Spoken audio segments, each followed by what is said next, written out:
એક તરફ અતિ બુદ્ધિશાળી લોકો એવું કહી રહ્યા છે કે ખેડૂતોને કોઈ પ્રશ્ન જ નથી, કોઈ તકલીફ નથી, ખેડૂતોની આવક તો બમણી થઈ છે. અને એક તરફ આપણા ગુજરાતના ધારાસભ્ય શ્રી જિગ્નેશભાઈ મેવાણીએ ટ્રેક્ટર લઈ અને ખેડૂતો સાથે ગાંધીનગર તરફ કૂચ કરવી પડી છે. તો શું હકીકત છે? ગ્રાઉન્ડ રિયાલિટી જાણીએ.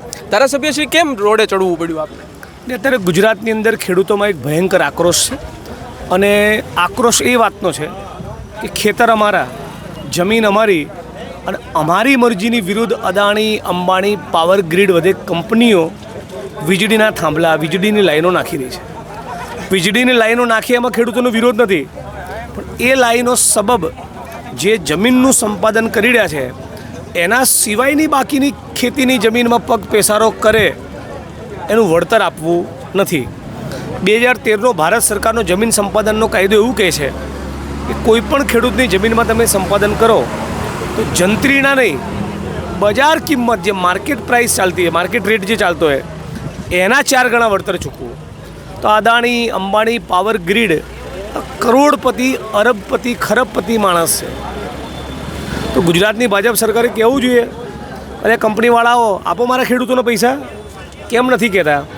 એના બદલે ગુજરાતની ભાજપ સરકાર કોને કહી રહી છે? પોલીસને, કે મારો દંડા શેનું વળતર માગે છે. એટલે આ જે તાનાશાહી અને દાદાગીરી છે, કંપની, ભાજપ, પોલીસ પ્રશાસનની જે મિલીભગત છે એની વિરુદ્ધમાં અમે લોકો આખી એક આક્રોશ રેલી, ખેડૂત રેલી યોજી રહ્યા છે. અને આજે 13 તારીખે અત્યારે રાઇટ નાવ આપણે મોરબી છીએ અને અનેક વિસ્તારમાંથી, દક્ષિણ ગુજરાતમાંથી,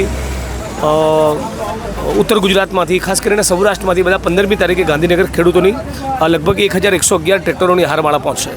ધારાસભ્યશ્રી, આપ ખૂબ ક્રાંતિની વાત કરો છો, સતત ગુજરાતના યુવાનોને ક્રાંતિનો સંદેશ આપી રહ્યા છો.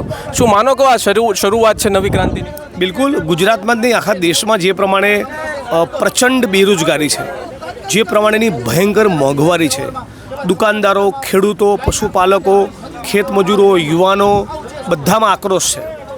પરંતુ શું લોકતંત્રની હત્યા કરી છે? દારૂ પીવડાવી, પૈસા ખવડાવી, ફોર્મ પાછા ખેંચાવી, પોલીસ પ્રશાસનના દબાણનો ઉપયોગ કરી એ ચૂંટણીઓ જીતે છે, વોટ ચોરી કરીને. એટલે આ બધી વસ્તુઓની સામે ગુજરાત અને દેશની જનતા ધીરે ધીરે જાગી રહી છે.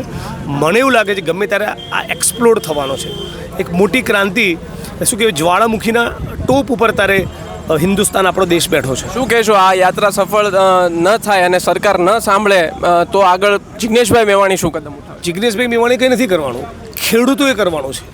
જિગ્નેશભાઈ મેવાણી અને તમે એના ટેકામાં રહેશો. મૂળ ખેડૂતોનો પ્રશ્ન છે, ખેડૂતોની વેદના છે, ખેડૂતોની લડાઈ છે. એમાં તમે ને હું સૂર મિલાવવાવાળા છે. એમની રેલીની અંદર ફૂલ્લી પાંખડી મદદ કરવાવાળા છે. એટલે ખેડૂતોએ પોતે સંકલ્પ કરવાનો છે. જેમ દિલ્હીની સડકો પર 1 વર્ષ સુધી ખેડૂતો મથ્યા, ઝઝુમ્યા, તો કાળા કાયદાઓ પાછા ખેંચવા પડે. એ જ પ્રમાણે આ જે પ્રશ્ન છે, વીજળીના થાંભલાઓ ગેરકાયદેસર રીતે ખુશી ગલવાનો, યોગ્ય વળતર નહીં આપવાનો, યોગ્ય વર્તન નહીં કરવાનો, આની વિરુદ્ધમાં મને લાગે છે કે ગુજરાતનો ખેડૂત પૂરેપૂરી તાકાતથી લડે તો 100% સફળતા મળશે. આજે તમે જોઈ રહ્યા છો, કેમેરામેનને વિનંતી કરું કે જેટલા ટ્રેક્ટરો છે બધા બતાવે, એનો નજારો, એનો દ્રશ્ય બતાવે. એટલે જબરદસ્ત તાકાતથી ખેડૂતો બધા બહાર આવી રહ્યા છે. અને આ તો હજુ શરૂઆત છે. 15મી તારીખ સુધી 1111નો આંકડો અમે પાર કરીશું. તો આ હતા જિગ્નેશભાઈ મેવાણી. આ ગ્રાઉન્ડ રિયાલિટી છે. વર્તન અને વળતરની માંગ સાથે ખેડૂતો હજારોની સંખ્યામાં ટ્રેક્ટર સાથે ગાંધીનગર પહોંચી રહ્યા છે. કેમેરામેન જય સાથે હું શક્તિસિંહ ગોહિલ, કિસાન સંઘર્ષ સમિતિ, ગુજરાત. ધન્યવાદ.